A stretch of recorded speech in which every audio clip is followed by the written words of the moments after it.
Welcome back to the Dividend Diplomats YouTube channel. You got Bert here today, one of the Dividend Diplomats. I'm actually going to talk to you about something a little bit crazy today.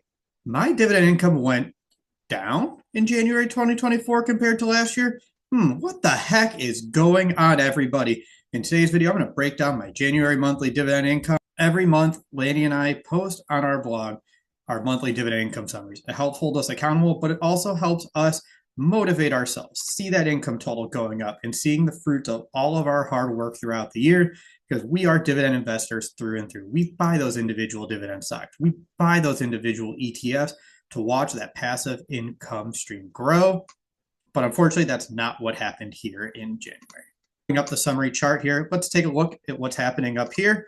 January 2025, we had $843.52 of dividend income. That is a decrease, everybody. That's right, a decrease from $851 last year. It dropped by $8. Not a small amount, but there was a major thing that happened that we're going to get to a little bit later on in that video. One thing that I've been doing that I've been really enjoying, especially including in these articles, is showing the dividend growth progress over the last 5 years. Let's pull up the chart, everybody. We have a bar chart here that's going to show you where my income was 5 years ago, where it is today, and how the dividend growth has come along. January 2021, dividend income was $595 total. This year, it was $843. It had grown by over 10% in the last 2 years, from 23 and 24. This, again, was the first year that you saw that big decrease. There's a little bit of a caveat here. January, that first month of the quarter, is always a really, really difficult month to find dividend paying stocks. So it's hard to find a lot of companies that pay. It's hard to find a lot of funds, a lot of individual stocks that will get your income in there. So it's always hard to juice that first month. You see a much different story when we review that third month of the quarter's dividend income. Now we are going to break it down here. We're going to show you the chart of all the individual stocks, all the individual ETFs that paid us dividends here in January. We have my stocks combined with my wife's. My wife's are going to be denoted with a little W here in the chart, so it's going to be pretty easy to see which account doesn't. The big winner of our $843 dividend income month was, drumroll please, Canadian Imperial, ticker symbol CM, paid us a $91.96 dividend. Next up, you had Pepsi, Realty Income, National Grid, and Iron Mountain. Those were our top 5 here. The only other stock to pay us over $50 of an individual dividend was Cardinal Health, ticker symbol CAH. Overall, though, the list was pretty small. When you pull up the list, we only had 26 individual companies. Some of them paid my wife and I, so it was even a little bit less. Of this list, I love seeing Genuine Parts Company at $45. It's been one of the stocks that I am looking to add, one of those stocks that I'm looking to buy a little bit more of and round that up to at least get it to $50 every quarter, because why the heck not? Another thing that jumps out to me is we have a lot of oil and a lot of banking in this sector. We have, from the banks, Dimeco, Fulton, Canadian Imperial.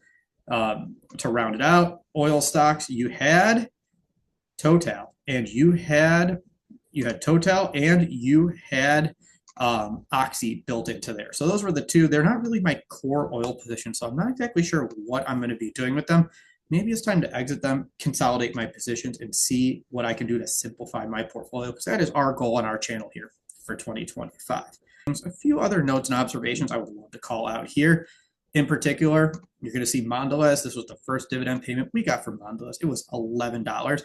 We are looking to build that position up. We talked about here how I want to build that position to at least $5,000 invested in my wife's portfolio.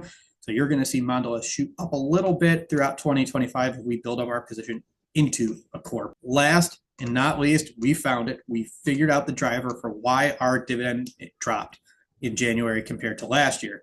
We had a new top of the list this year compared to last year. As I said already, it was Canadian Imperial in 2025 was our January 2025 winner. Well, last year, it was not Canadian Imperial. It was Leggett & Platt, which paid a $96 dividend. Where are they on this year's chart? Let me tell you, they are not at the top. Oh, no. They slashed that dividend. They cut that dividend 89%. They only paid us $11. So that dropped our dividend income pretty significantly. That was an over $80 per quarter swing from Leggett & Platt's dividend cut.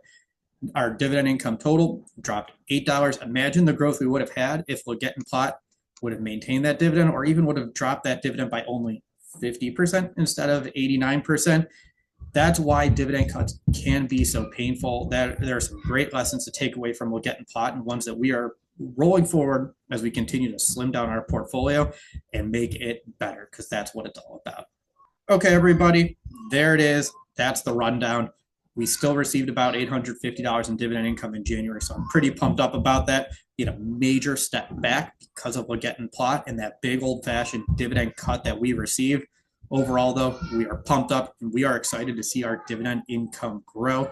We want to get this to where every single month is paying us at least $1,000 here in 2025. That is something I am amped up about. And this first month of the quarter is the problem child. This is the one that I need to solve for. It's the only one that's really under $1,000 at this point. So stay tuned. Keep watching our channel. Keep seeing what stocks we're selling, what stocks we're buying, what funds we're buying, and how we're going to achieve our goal of reaching financial freedom. If you haven't already, subscribe to the channel, give this video a thumbs up, and holler in the comment section, how much dividend income did you receive in January? We can't wait to hear it. Over and out, everybody.